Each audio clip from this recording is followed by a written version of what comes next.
Welcome to the Order Sons and Daughters of Italy and America Facebook Live series, Season 3, Episode 2. Tonight we have a very important guest for a lot of you viewers out there. She is an Italian genealogy expert and an expert in the hot topic these days, Italian dual citizenship. She runs the company My Italian Family, so any questions that don't get answered tonight, please visit her website, www.myitalianfamily.com. Her name is Bianca Ottone. Hello, Bianca. Hello, Miles. Very nice to be here. Hello. Ciao, ciao. Ciao, And ciao. we also have on our panel, we have production team member, Dr. Mark DeNunzio. We have from the national headquarters, managing director, Justin Smith. Hey, Miles. And then you have myself, Italian America editor-in-chief, Miles Fisher. To start off, Bianca, tell us a little bit about yourself, where you come from originally, your birth city. Yes.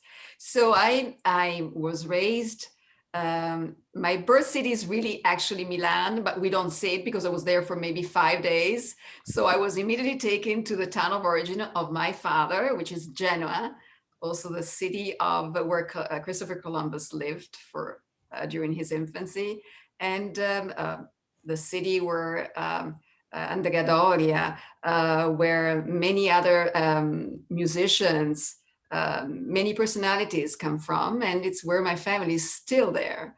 And that's where I always go when I go and visit. Although, lately it has been, of course, a little bit more rougher to actually travel there. That's where, like you said, everybody's obviously have this interest in getting back to their Italian roots. And this is exactly why I started My Italian Family 20 years ago, with the scope of the objective of assisting people doing two things: reconnect to their Italian roots, or apply for Italian citizenship. Then let's jump into that, because that is the hottest topic since the pandemic struck.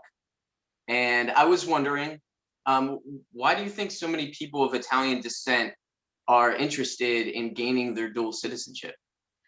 Well, obviously everybody wants to go and live the dolce vita, but other than that, it's really, there are benefits attached to Italian dual citizenship.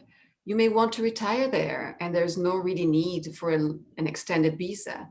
You may work there, you may want to work there, so no need for a working visa.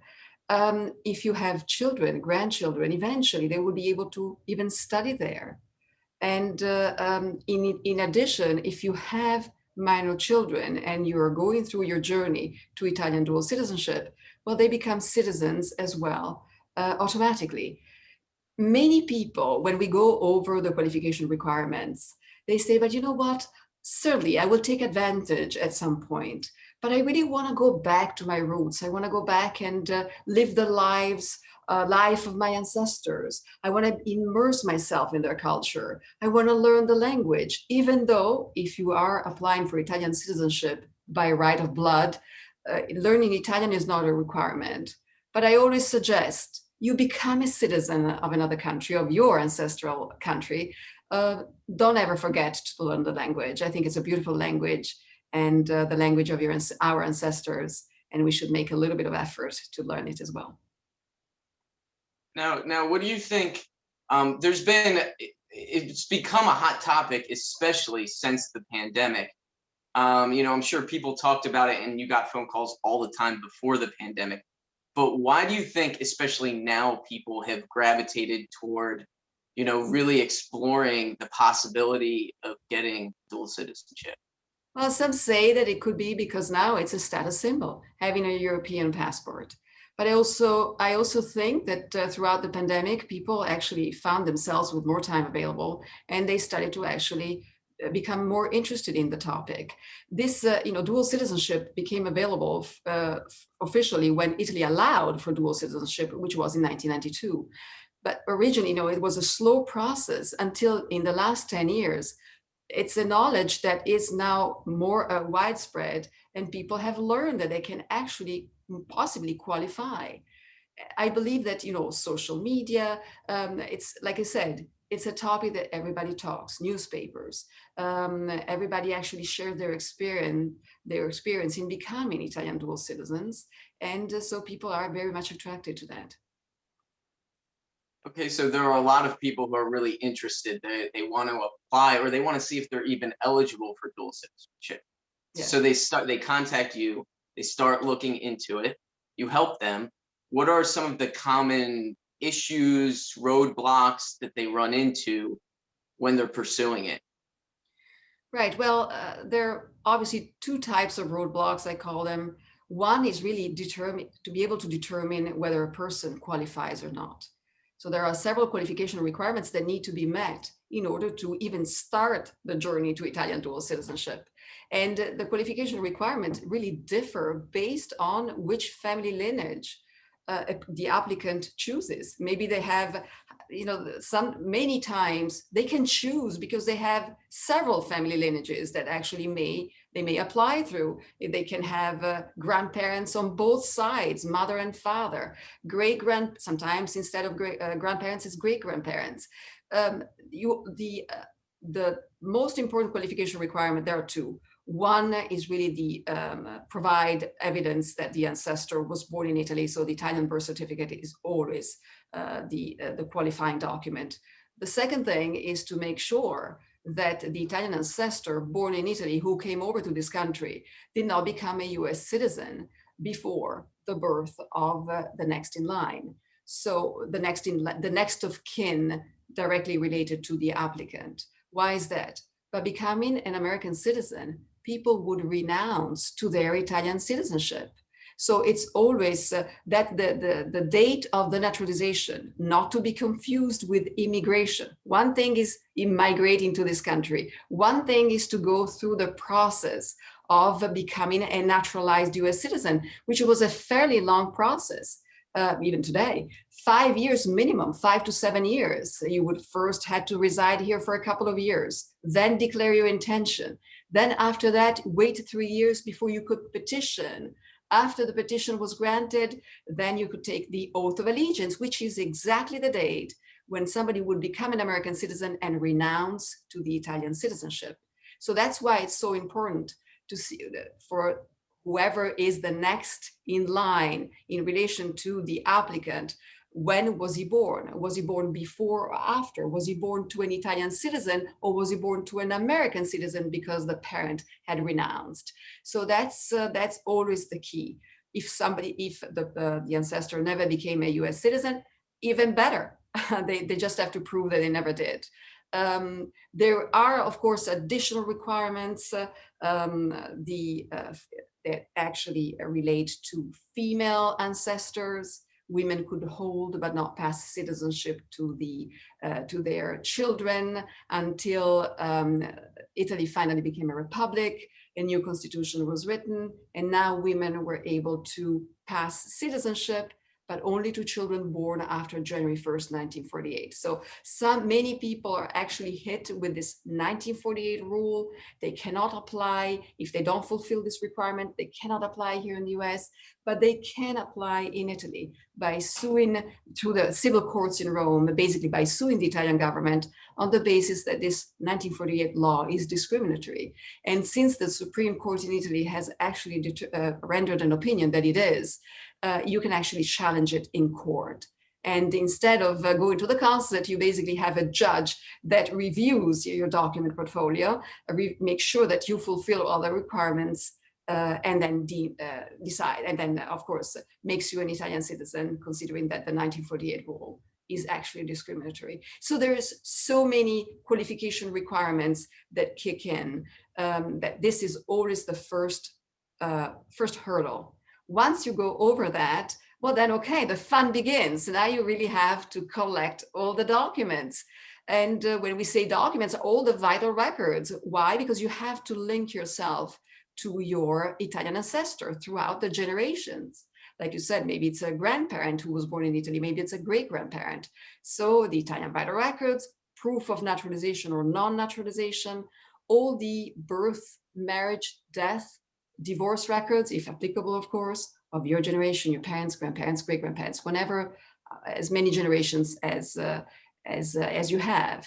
And that's where the hurdles, the obstacles, the roadblocks may hit possibly in your case, Miles, right? When you can't find a document, you can't find a marriage, you can find a birth, or, people married several times, but they did not divorce. There was not a death of the wife or the husband. So those are obstacles, roadblocks that need to be worked on with additional documentation. Sometimes they cannot work on. So it can be fun, but also pretty stressful.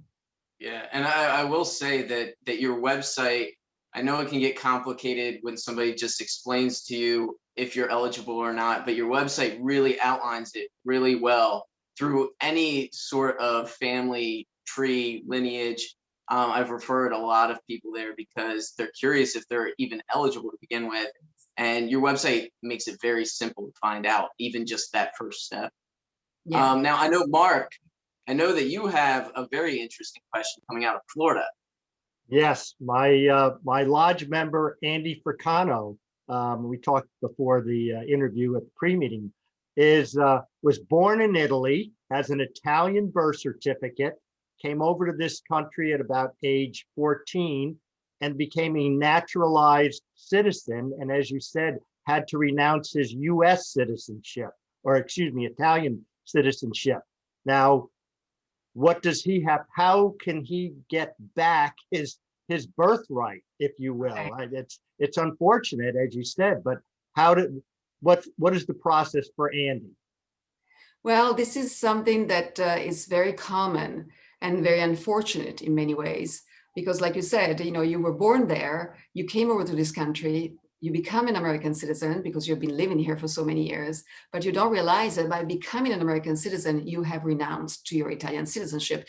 We're talking about people who naturalized, who became US citizen before 1992, August 16, 1992, when Italy allowed for dual citizenship. So there is a way to regain it. It's a process that you can either do directly in Italy, or you start by going to the Italian consulate and declare your intention to regain your Italian citizenship. Once you have done this declaration, formal declaration, then you have basically, here in the US, you have 365 days to go back to Italy and reside there until your citizenship until you're able to regain citizenship through the local town hall where you're going to set residency. If you decide instead to go to Italy directly without doing any declaration here in the US first, you can go to Italy, establish residency, then you go to the town hall where you have established residency, and you say, I would like to, I want to declare my intention to regain my citizenship.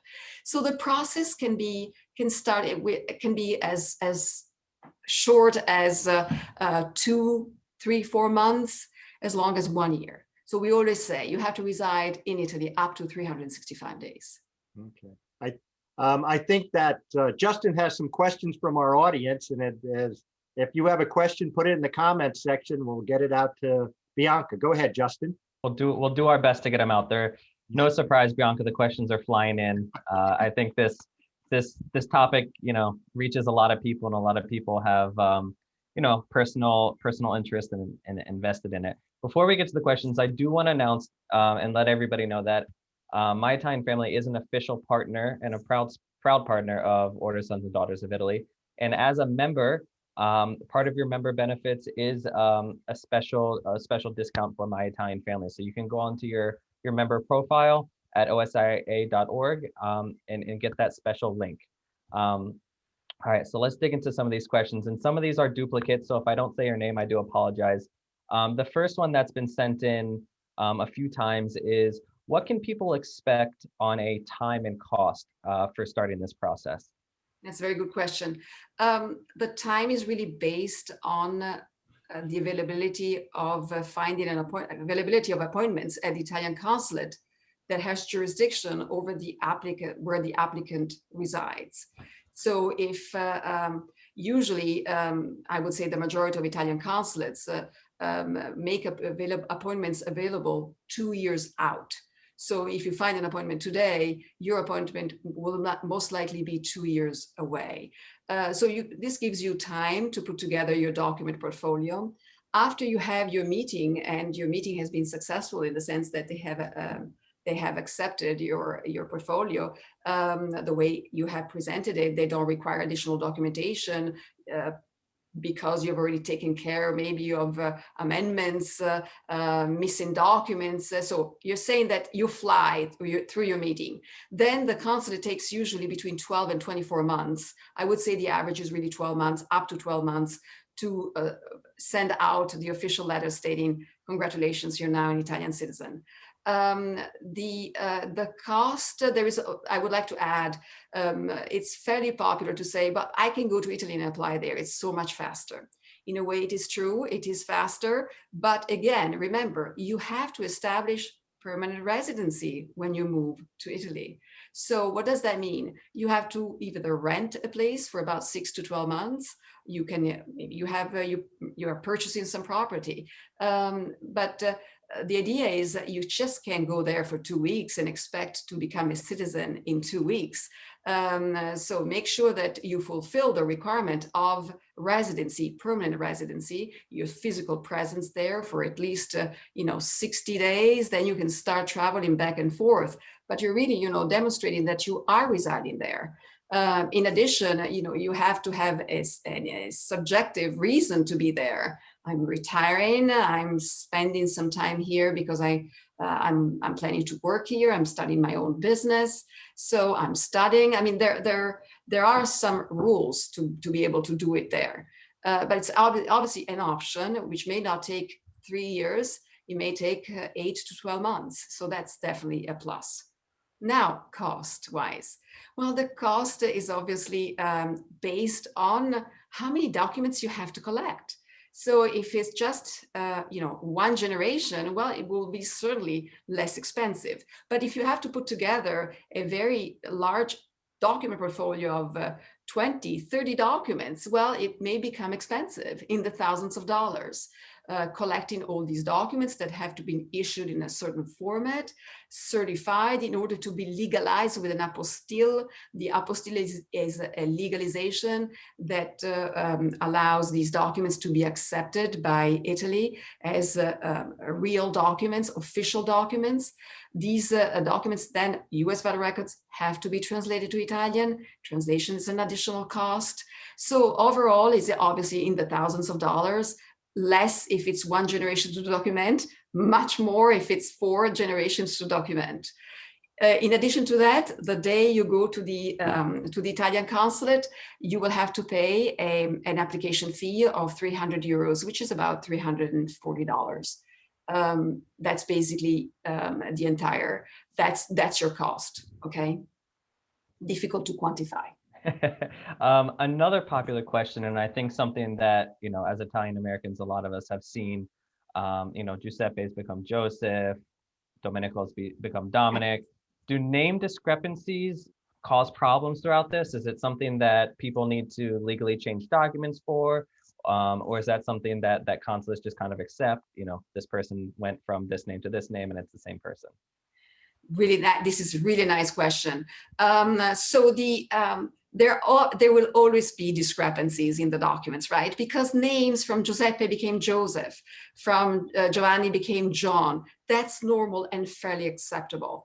It's slightly different from when Gaetano becomes Thomas or Manfredino becomes Frank. Okay, those are amazing examples. But Gaetano to Thomas is fairly common. Even from Vincenzo to, instead of Vincent, they become James. So there are some obviously name changes, but the real issue is when your last name changes. Those type of name changes, discrepancies in dates, those have to be corrected. You basically have to make sure that there is a way to document and to document the lineage. So if somebody from Di Palma, D.I. Palma becomes D.E. Palma, well, those are 2 different people. So instead, the consulate has to make sure that the lineage is the true one.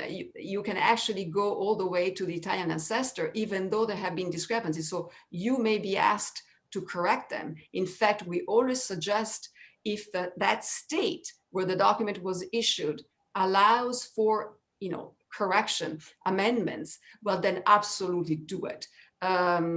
If not, if for instance, court orders are required in order to amend records, then if a court order cannot, if you have to go through the court order, we suggest you do it. Otherwise, there are ways. There are ways by adding documentation. Sometimes even the consulate tells you, okay, we can amend that, but can you get this other document? For instance, there are ways to get additional documents from Italy, the so-called one and the same certification, which states that there is only one person born in that town with that name on that date, and there is no other people with different spellings, with different birth dates born in that town, and therefore it is one and the same. That is certainly very helpful. So discrepancies, so answering the question in 2 words, yes, discrepancies have to be fixed as much as you can. Provide supporting documentation if certain states don't allow for amendments, but definitely take care of them. Okay, perfect. And one last final question, I'll throw it back to Miles and Mark. You know, this process can be awfully, you know, overwhelming and daunting for people, especially as they get older. Is there, first question to that, is there an age limit at which people can, you know, they're not eligible, or amount of, I guess, removed generations from Italy that they're no longer eligible? Yes. And then, oh, I'm sorry. No, We'll start off with that question. We'll start off with that question. All right, so Italy is the only country that allows you to go as far back with no limitation on the number of generations. However, you have to make sure that your Italian ancestor was still alive in 1861, March 17, 1861, and make sure that he migrated to the US after that date. So you basically have that time limit, but that can be 5 generations. So there is really, that is extremely helpful. You don't have that limit of maybe 1 or 2 generations like some other countries do. However, again, it's about fulfilling the qualification requirements. There is also one thing that I didn't mention before when we were talking about qualification requirements. So there are certain dates that have to be met. For instance, we always say you have to make sure that the Italian ancestor did not become a US citizen before the birth of the next of kin born here in the US.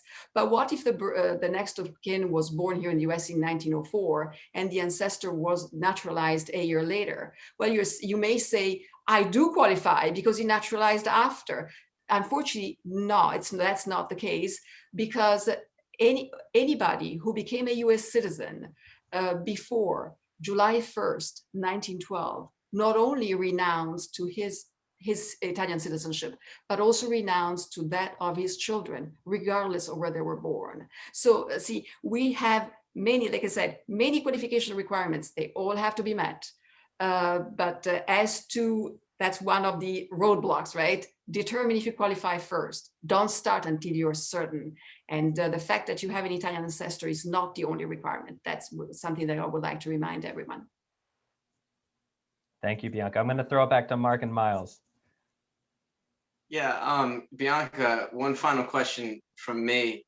When it comes to, you're talking about roadblocks, and say you go on to myitalianfamily.com, you find out, oh, wow, I actually am eligible, but it was my great-grandfather that came over. So I have to go through quite a few documents and quite a few document requests.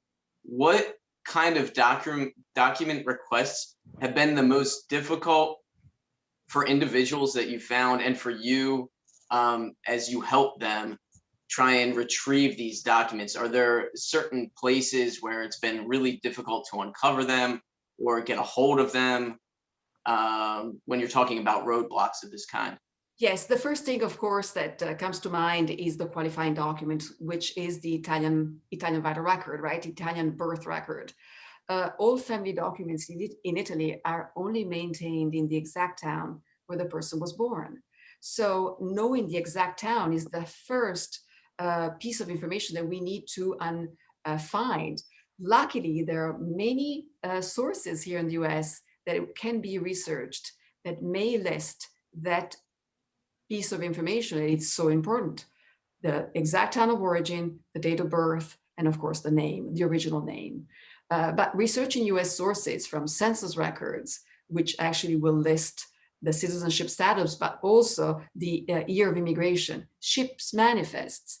If the person naturalized, well, the naturalization records will have that information, listing in the petition the name of the person, the date of birth, the location, if he was married to whom, where the wife was born and when. And even sometimes the petition would state that the person came over, always state the year of immigration, but would also state under which name the person came over. If there has been a name change, right? We were talking about discrepancies. Well, that petition sometimes can serve as a name change. And it's really the mother, that is what I call hitting the mother load. But so that's the Italian vital record.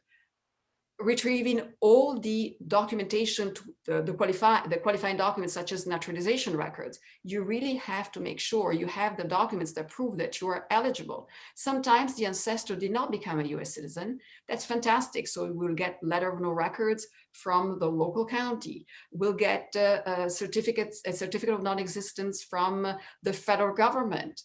But then we have to get another piece of information, which is the census record. Census records were actually, federal census records were taken every 10 years. And so consulates like to see the census where the next in line child born here in the US is listed. And hopefully the Italian ancestor is still either alien or had just filed for first papers, which then, that's it, you qualify. But sometimes people would not even know, and they would say they were naturalized without really being naturalized. So that is some sort of a roadblock. Now let's go now to the US vital records. US vital records here in the US are actually found either through the state. This is typical for birth and marriages, although you can also go directly to the townships.